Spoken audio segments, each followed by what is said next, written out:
Welcome home. Ito nga palang bahay namin dito sa Lipa. Namiss ko to. 8 years. Yun, so ngayon, sama kayo sa akin. Ikot tayo sa Lipa. Check natin yung simbahan, yung mga dati kong tambayan, school, syempre kainan. Ayun, tingnan natin kung anong mga nagbago sa Lipa. Sana wag umulan. Kasi pag umulan, hassle. Finally, nakauwi na tayo. After 8 years, I'm back here in Lipa City, Batangas. Grabe, hindi ko alam kung mas nangingibabaw yung saya o yung nostalgia o yung gutom. Pero probably pareho. Today's vlog, iikutin natin ang Lipa City. Mga lugar na kinalakihan ko. Mga lugar na nagbago at syempre, mga kainan. Kasi hindi pwedeng umuwi sa Batangas na hindi kakakain.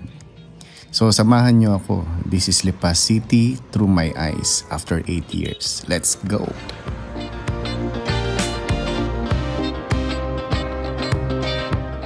Habang nag-iikot ako dito, ang daming memories na biglang bumabalik.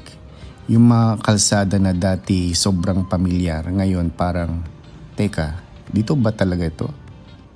Mga bagong building, may mga bagong establishments, pero yung vibe, Lipa pa rin.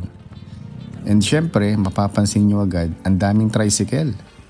Sa Lipa, kahit malapit lang, tricycle pa rin. Kasi bakit ka maglalakad kung pwede ka namang umupo at magmuni-muni sa buhay? So ngayon, nandito tayo sa town proper. This place, sobrang daming kwento nito sa buhay ko. Dito ka pupunta pag may kailangan ka. Dito ka rin tatambay pag wala kang magawa. Dito ka makakakita ng kakilala. Dito ka rin makakita ng mga taong ayaw mong makita. Hindi mawawala ang simbahan, ang Lipa Cathedral. Maraming simbahan dito. May Lipa Carmel at mayroong Redemptorist Church. Pero ngayon, dito tayo sa Lipa Cathedral. Kahit hindi ka religious, parang automatic na hihinto ka sandali. Tahimik, reflective. Parang reminder na kahit anong mangyari sa buhay, may uuwian ka pa rin. Also, kung mapapansin nyo, dito talaga nagsasama-samang lahat. Bata, matanda, estudyante, buong pamilya. Ito yung tipo ng lugar na kahit wala kang agenda, okay lang. Basta present ka lang. Pero ang sarap sa pakiramdam na kahit nagbago ka na, tinanggap ka pa rin ng lugar na to.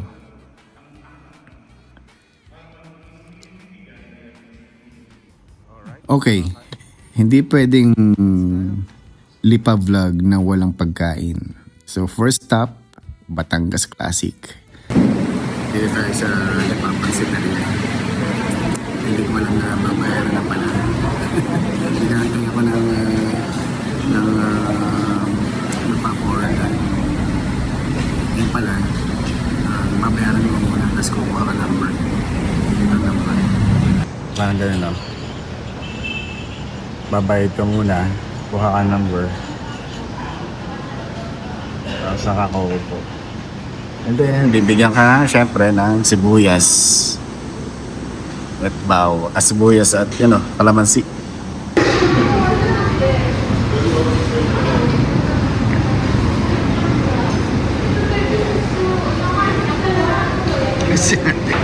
Nakita mo itong alisin.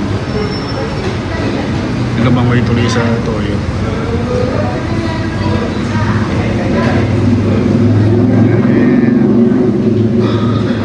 Ito na.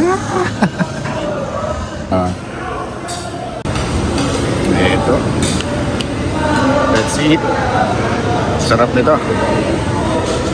Aminin natin, kahit saan ka makarating sa mundo, iba pa rin talaga dito. Yung sabaw pa lang, parang niyayakap ka na. First spoonful, ay grabe. Ito yung lasa na hindi mo makakalimutan. Ito yung lasa na kahit anong international food ang kainin mo, may hinahanap ka pa rin. Habang kumakain ka, hindi pa tapos ang nguya mo, may comment na agad, welcome home. Ayan oh. Side na. Sarap. Isa sa mga pinaka nakakatuwang makita ngayon sa Lipa ay kung gaano na siya ka-modern. Coffee shops, may mga lugar na parang nasa city talaga. Pero kahit may Starbucks ka na, may milk tea, mararamdaman mo pa rin na probinsya siya sa puso mo. Relax, hindi nagmamadali, hindi ka hinahabol ng oras. Perfect combo ng old and new. Ayos. First time uli natin dito sa loob. For the very long time, tayo ay mag-grocery ng pasalubong. Pero, teka, syempre, hindi pwedeng umuwi na walang pasalubong. Kahit na ang totoo, ubos na ang baggage allowance ko. Kung pwede lang sana isiksik ang buong Lipa sa maleta, ginawa ko na. Pero since may limit, pipili na lang tayo. At kahit anong dalhin mo pa uwi, ang importante talaga, ikaw mismo yung umuwi. Eto Han, ganito lang daw ang meron sila. Pero sabi nung ni Kuya, i-check ko rin daw doon sa pasalubong sa loob sa department store. Pero ito, kuha na ako ng siguro dalawa muna. Dalawa lang nito.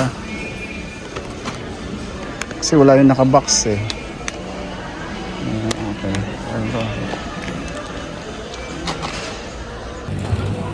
Ayun na, nakita ko na. Yung favorite mo. Choco Brown. Isa. Isa na. Okay. Baka meron pa. Ito. Kasi Goldilocks to eh. Ito kasi Choco Brown. Saan kaya ito?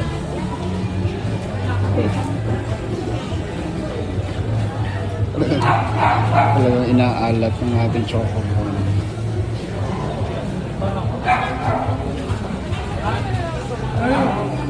Wala na. Ate, may kasamahan pa to? Ano po? Yan lang, wala na. Eh, nag-isa na to. Jeremy! Saan mo na yung pwesto yun? Kung meron pa daw na rin. Kay Dre, may ka na lang. Ilan po? Tatlo pa. Meron pa ba ibang flavor niyan? Double check nyo. Double. Ano, Shell? Lalap mo na sa Double loob. check daw ni ate. Oo. Pero parang late na yata ako. Kasi gabi na ngayon eh. Baka bukas bumalik na lang ako. Para magre-restock yata sila. Ito nga pala ko sa SM Department Store. Maganda ng tote bag nila. Ito pala ng maraming flavor. Oh. Pero kumuha na ako ng ilan. Tsaka kumuha rin ako ng isang yung matcha, green tea matcha. Kasi hindi ko lang kung gusto mo yun. Pero ito na lang binili ko. Then the rest, balik na lang ako isang araw pagka merong pinadagdag ka. Alright, bayaran ko na lang. And then, ikot tayo sa mall.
Habang papalubog ang araw, napapaisip ako.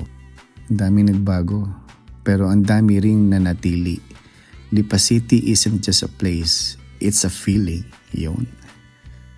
Feeling na kahit gaano kakatagal na wala, may space pa rin para sa'yo. This trip reminded me na hindi mo kailangang pumili kung sino ka noon at sino ka ngayon. Pwede pala silang magsama. So kung umabot ka dito sa dulo ng vlog, salamat sa pagsama sa akin sa pag-uwi. This is Lipa City. This is hope.